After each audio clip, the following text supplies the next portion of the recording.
Good morning, Rabotai. Welcome to Breakfast in the Class. Breakfast in the Class today, and the learning for this entire week is dedicated by the Daniel S. Loeb Torah Center Silver donor, Jonathan Cohen, in loving memory of Nishmat, Jonathan's father, Zalman Cohen, Zalman ben Hana, Alav Shalom.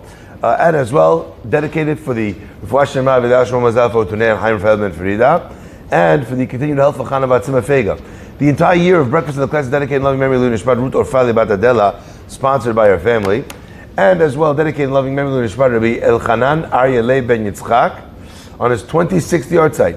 Nothing would make Elchanan happier than seeing the beautiful growth at Safra Synagogue, led by Rabbi S. Farhi, by the Shweidel family. Thank you very much. It's a beautiful dedication.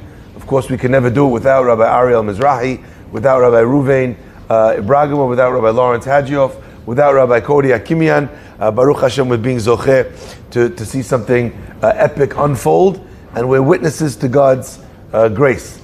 Breakfast in the Class also dedicated in merit of the speedy and complete Refuah Shema for Ashrat Bat Heli, sponsored by Rebecca Chakshur, and dedicated in loving memory of Nishmat Nisim Zag Alav Shalom Nisim Ben Salcha. Dedicated also in loving memory of Barbara, Allen, Lori, and Mitchell's father, Mac A. Hadid, Lilu Nishmat Menachem Ben Bahiyeh, on his Azkara, sponsored by Haim and Barbara Dava and family. This was for yesterday as well. Breakfast in the Class also dedicated merit for a speedy and complete Refuah Shema for Nisin Ben Shendel, sponsored by David Farhi and the boys. We love you. It should be a Refuah Shema Bekarov Mamash. Inshallah, we wish you a speedy, happy and healthy recovery. Also, dedicated loving member of Nina Dahan, Lilu Nishmat Esther Bat Rivka, sponsored by Peggy and Morris Dahan and family. And dedicated loving memory of Tamara Fuzailov, Lilu Nishmat Tamara Bat Shifra Shura, on our third Askara, sponsored by Ruti and Rafi Fuzailov, which was sponsored in addition to also the Shabbat afternoon class and all the other things that Ruti and Rafi do for the community. Chazak Baruch. Let's begin. The Torah tells us a very interesting line. Emor el Kohanim bnei Aharon. Speak to the Kohanim, the sons of Aharon. Ve'amarta alehem. And you should say to them, say to these Kohanim, lenefesh lo yitama be'amav. To a person is not allowed to become tameh if they're a Kohen. They can't become tameh by touching a dead body. Okay?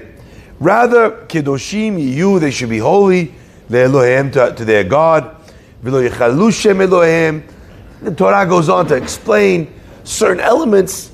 Lo yikrechu korcha berosham. They can't show excessive mourning by tearing their skin. They can't tear their skin. They can't pull out their hair.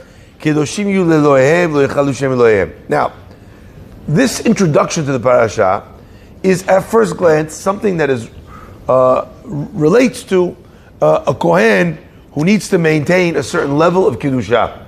Please only answer Amen if you're listening to this live. Baruch atah Adonai, Eloheinu melech haolam, she'akol nהיה baro. And it's telling you that this Kohen who's going to serve in the Beit HaMikdash, he's not allowed to become tameh. Or this Kohen who's going to serve in the Beit HaMikdash, he's not allowed to tear his skin, or he's not allowed to pull out his hair. However, there's an additional level, I believe, that is lying beneath the surface over here, that is a lesson that I think that we need to pull out. I want to start this idea by communicating a very powerful idea from the Zohar. An idea on some level which I think has hashlachot, has ramifications across many different issues in Judaism. You know, when a person looks at the Torah, you think to yourself, there's 613 mitzvot. How many mitzvot does a person need to keep? All of them. However, obviously, anyone who takes more than a cursory look at the Torah will recognize that that's not actually true. There is no person that could fulfill 613 mitzvot. None. Some mitzvot relate to only a Kohen. Some mitzvot relate to only a Levi. Some mitzvot relate to a Yisrael. Some mitzvot relate to a man, and some mitzvot relate to a woman.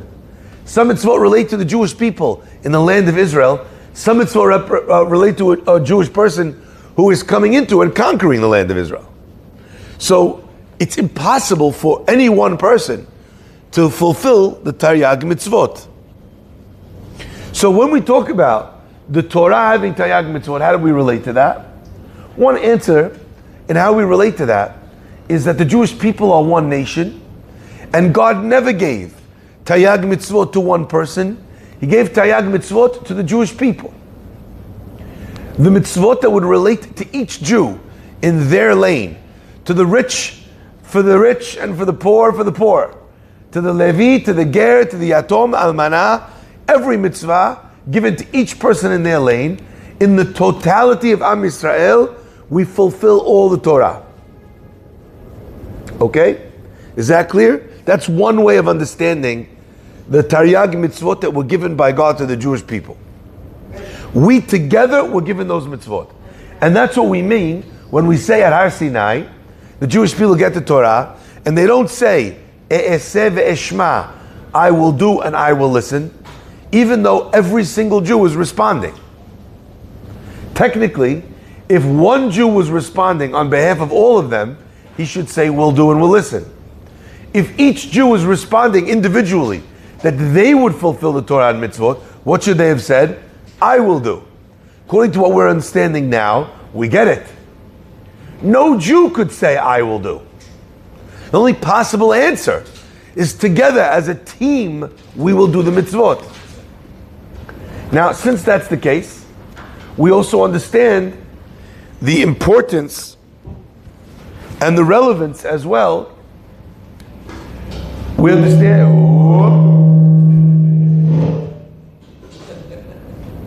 Okay, hello, there we go. All right, a little bit louder than that. Now we understand the relevance of why the Jewish people could say, after Ki'ish Echad B'Lev Echad, after the Jewish people were standing at Mount Sinai with Achdut, where they had come together as one man with one heart, now God says, I could give you the Torah. Why? Because the Torah was only givable in its totality. So if there's a nation that sits without Achdut, if they are not connected, the Torah could never be fulfilled in its shlemut. When the Jewish people are one nation, then the fact that I'm doing something and Mark is doing something is connected. The fact that all of us together are doing the Torah, that's possible. And that's Na'aseh v'nishma. Very beautiful idea. Very powerful idea. Correct? Okay. Let's take it to another level. The Zohar says that al pi Kabbalah, every person in Am Yisrael, Yisrael, Levi, whatever, doesn't matter, also has a part of their neshama, which is a cohen.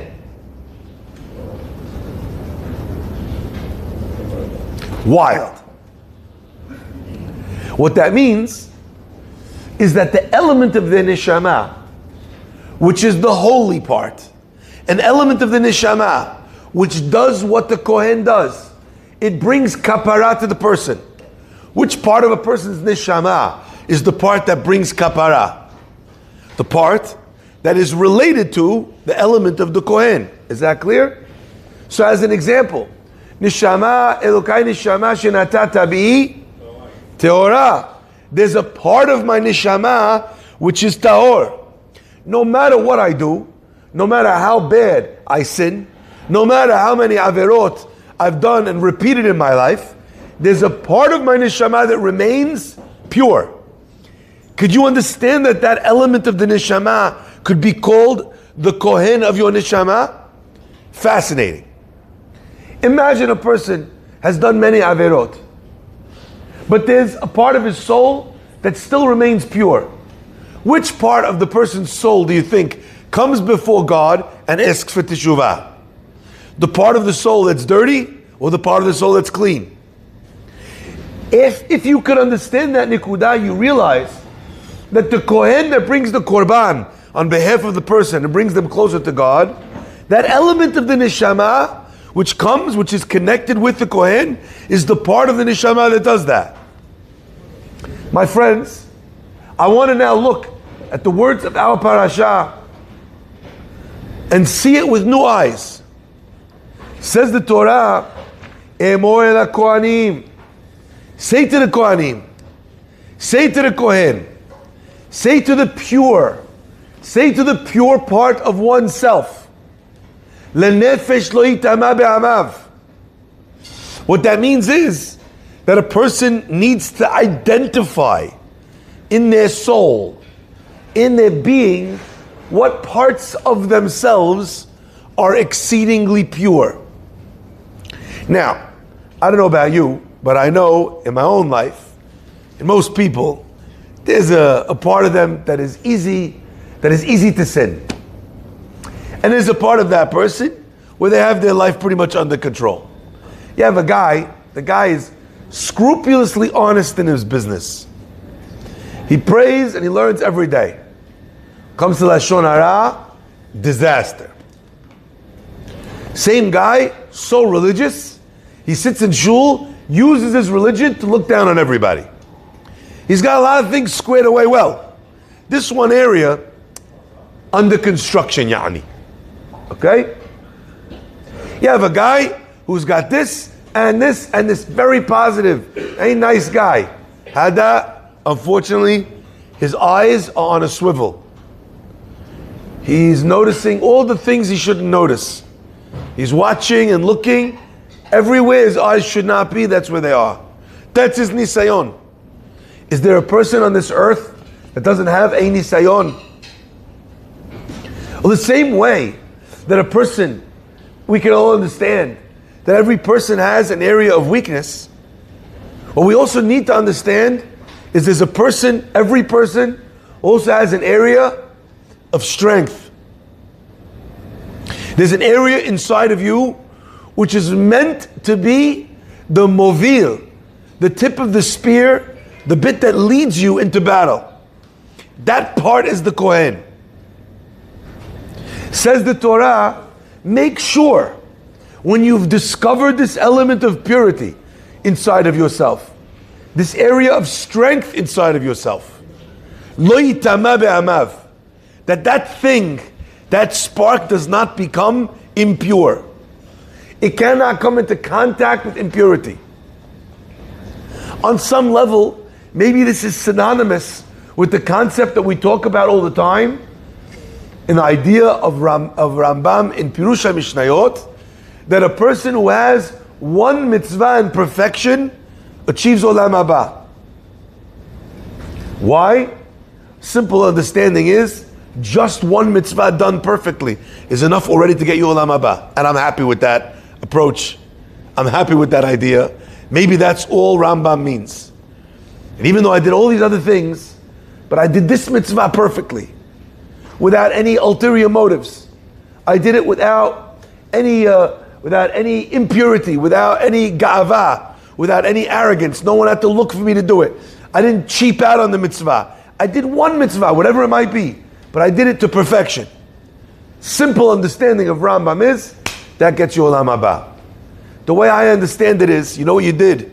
You just anointed your Kohen. And you know there's a Kohen that brings korbanot. But there's also something called the Kohen Mashuach Milchama. The Kohen that's anointed for battle. That Pinta Layid, that spark of Jew inside of you, is also prepared to be able to lead you into battle against the Yetzer Hara. Says the Torah, this Kohen in you, whichever mitzvah it is, whatever area it is in your life, that is the movil, it's the leader in you, it's the power in you. You have to make sure that that part does not get cynical, does not get bitter, does not get dimmed.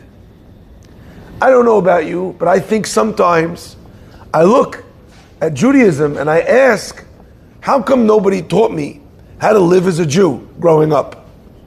I learned a lot of mitzvot to do, and those were very important. But how come no one taught me to know myself?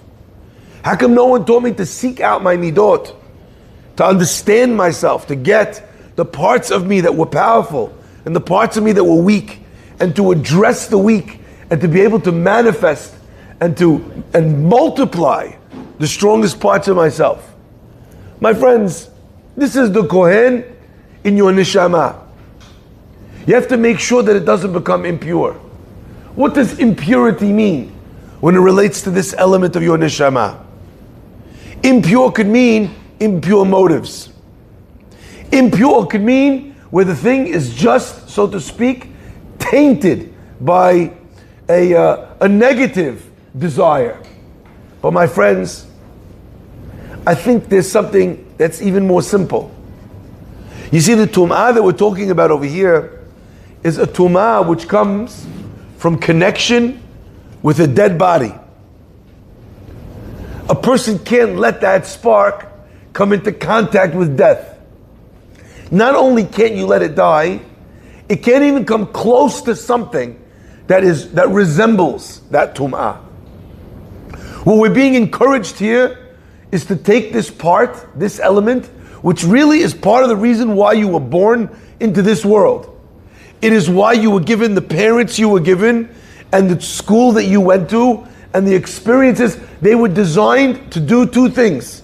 Everything that you've been through in this life was designed, number one, to support this cohen in you, which is in turn designed to be able to fight the battles of your negative self. I hope what I just said landed. Every human, aside from the general mitzvot that they are here on earth to do, they were designed with a tip of a spear, a powerful thing that leads them into battle against, what is that designed for? Against the specific negative aspects of their neshama. Is this clear? That is your purpose here on earth. You have to do all the mitzvot. But if you did all the mitzvot, that would not be enough. Because you would not have fulfilled your specific destiny, your yi'ud, your purpose for being here on earth. Now, my friends, the first thing you have to understand is that you must keep this element of yourself from ever drying up, from ever dying. It can't even come into contact with it. And the second lesson we learned is that it can't, lo yikrekhu korcha, lo yisritu saratit. They can't tear skin, they can't pull out flesh. What does this mean? The second thing that we're being encouraged to stay away from, my friends, is depression. Now, unfortunately,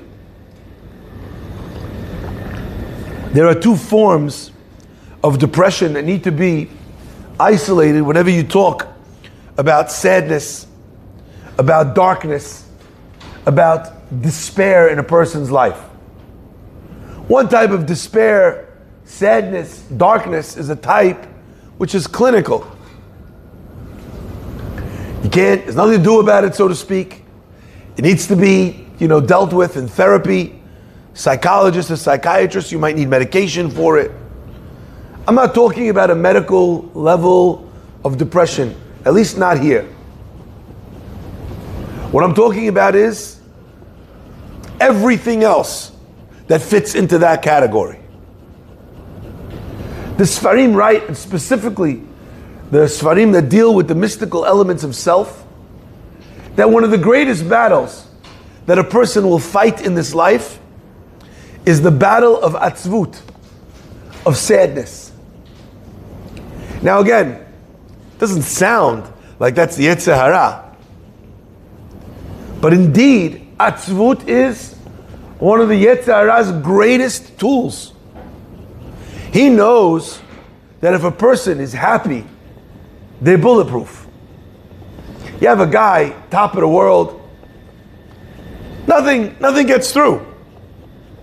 But the minute a person is a little bit sad, a little bit depressed, a little bit low, a little bit vulnerable, then any word that somebody says destroys your whole personality, destroys your confidence. Now, he knows, the Yetzer Hara knows that there's mitzvot that require you to be brave. You want to go out and raise some money for tzedakah. It's not comfortable asking people, being vulnerable and asking people for help.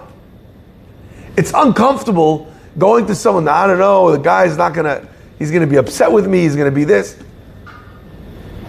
You give a tinge of atzvut, the guy won't do that mitzvah. A guy's in bed in the morning, it's time to go pray. He's in a happy state of mind. Jumps out of bed, yitkaber ka'ari, right? First halachan shulchan aruch, you jump up like a lion, ready to conquer the day. You have a guy, he's a little bit upset, down, low. What difference? He doesn't come to shul. He doesn't see people in shul. He doesn't get breakfast in the class. He comes to work, he's already a half-beaten punch bag.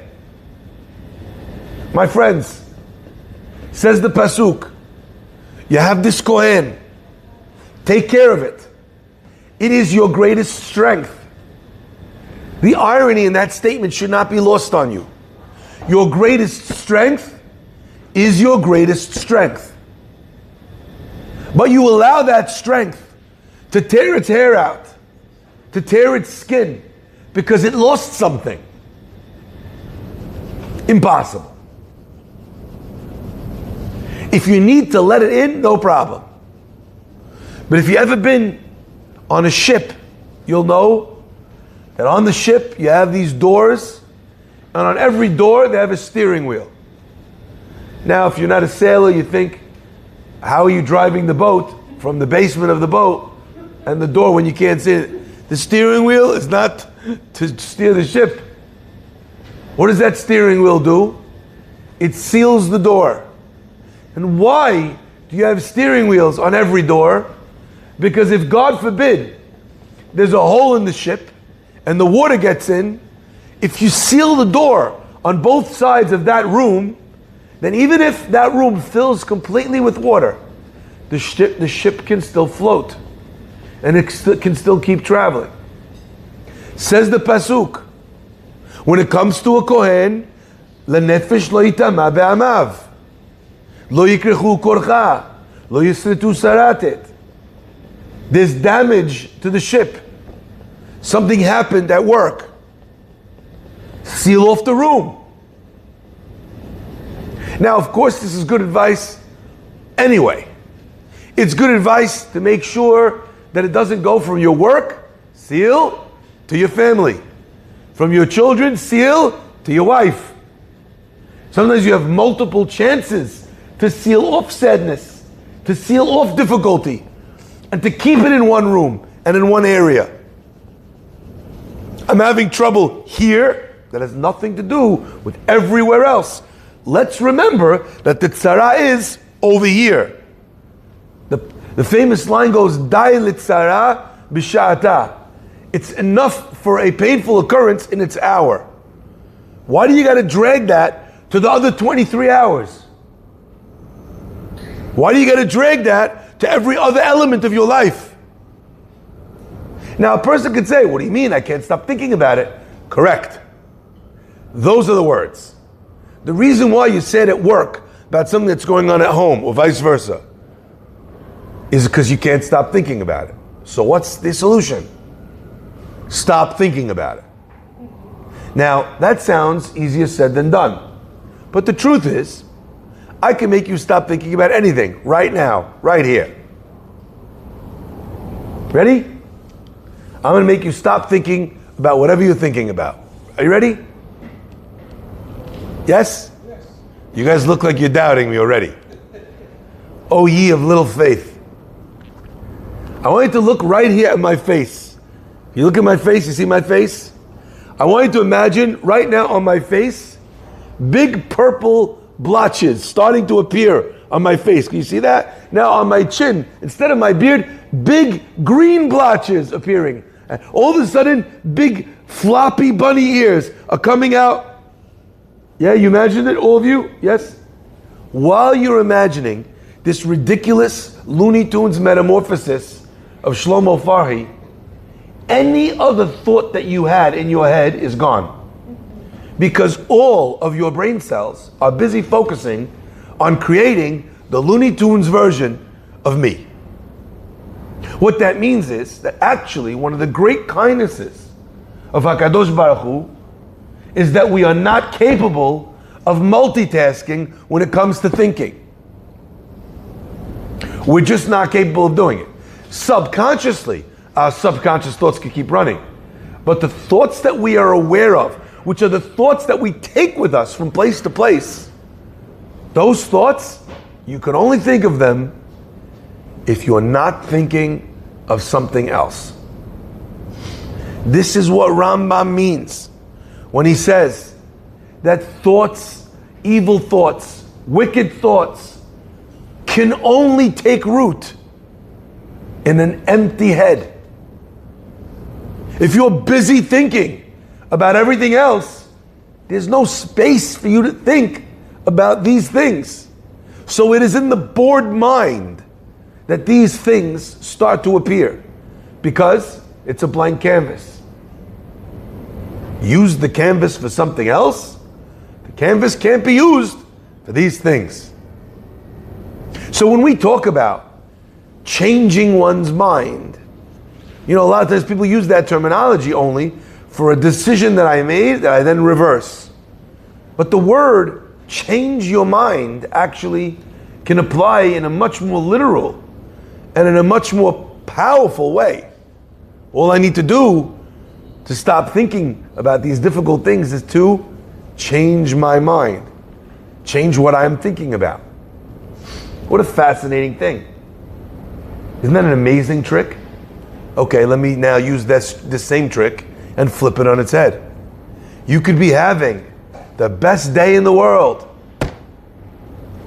but you could stop thinking about how lucky you are, how blessed you are. You could stop thinking thoughts that fill you with joy and happiness and gratitude. What does it take to stop thinking about the wonderful things you have in your life? All you need to do is change your mind. Start thinking about all these other things, and then what happens? And then your mind is thinking about these things, and it's pushed away everything else. The Lubavitcher Rebbe, Zichrono Yagen Aleinu, used to say this all the time. His Hasidim never stopped saying it.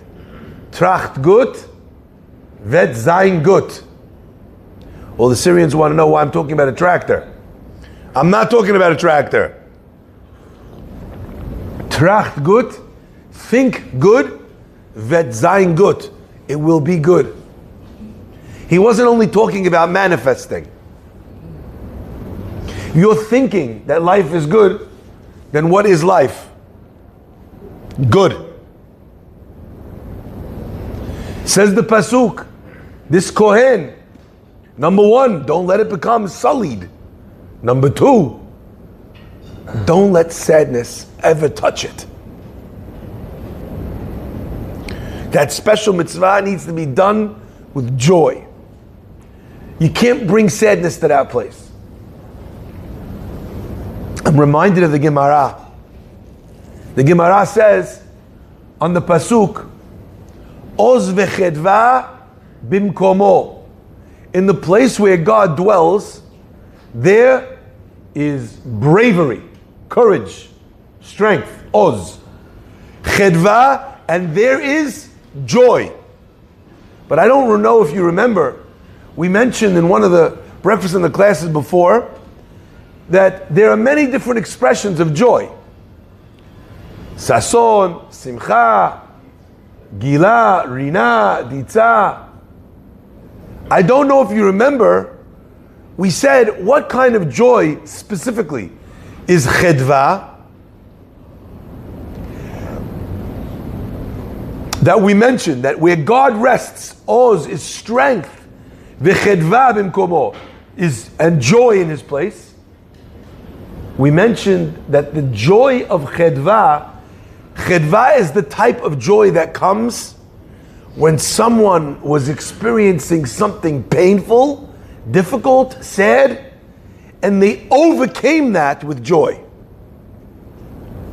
So as an example, where a person is unfortunately has a debilitating injury and then becomes the number one Paralympic tennis player in the world, and they put a gold medal around his neck, and he raises his hands in triumph. And that moment of sheer joy is the joy of having overcome something. Not a relationship that's smooth with no bumps, and then you got to the chuppah. That's something. but a relationship where you fought, where you broke up, where you recognized the value in the relationship, and you patched it up, and you brought back trust, and you brought back loyalty. That's chedva. Says the pasuk, oz v'chedva. You never think of happiness and strength together. Who has to be happy? Who has to be strong to be happy? Well, this kind of happiness, you need to have internal strength. My friends, that's what I'm telling you here. This Kohen that brings you, Ve'al yavo b'chol etel HaKodesh, that he can only be pure and come into the temple only if he's pure. You want to be able to come into the area where God is. Where God is, there is no sadness. We know in the Megillah that every time it mentions the word Hamelech, who is it referring to? HaKadosh Baruch Hu. Mordechai is doing teshuvah. And Mordechai is wearing sackcloth and ashes. And he comes to Esther HaMalkah, to the gate of the king, into the king's courtyard. And he's dressed in sackcloth. And Esther gets so vatitchalchal HaMalkah. She's shaking. And she sends her emissary with clothing for Mordechai. Why? Because you cannot come into the courtyard of the king wearing sackcloth and ashes. Who's the king? Sadness is not where he is. You can't be in front of him in his mechitza with sadness. So she sends Mordechai a new pair of clothes. This is not to say that when he takes those clothes off, he forgets about the tsar of the Jewish people. This is to say that you are now in the courtyard of the king. Rejoice that your sadness is going to be vanquished because of your proximity to the master. You're suffering with something. And people tell you, listen, here's a guy who could help you with the finances. Here's a guy, a doctor who could help you with the issue. But I just want to give you a piece of advice. The guy only relates well to people that are positive people. Don't go in and cry to him. Some people, they need to cry to them. This guy, come with hope, come with energy. That's what gets him going. No matter what your problem is, you see that guy, what do? Vatilbash Esther Malchut. Esther is devastated. But she's going into Hamelech. So what does she need to do? She wears Malchut. She rises up. She takes that part of herself, the Kohen, and she strengthens it. And with that she walks into Ubazot. And with this, Ubchen Avo El HaMelech. And with this does she come to the king. Our sadness is good. It allows us to interact with and to connect to the parts of ourselves that are broken, that need to be realigned.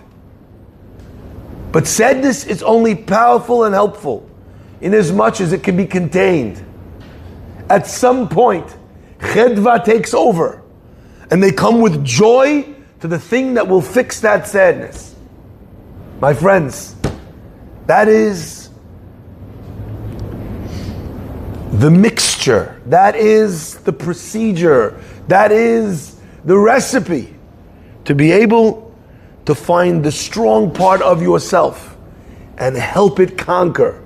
Take your light and help it conquer the darkness. There has to be a pair of clothes that doesn't get dirty. There has to be a bit of strength that even if it's sad, Vatilbash Esther Malchut. And with that, you go to the king. My friends, I've never met a single person that did not have both of these aspects. Because a person that doesn't have both of these aspects doesn't exist. En tzaddik ba'aretz sheya'aseh tov v'lo yechta. No one.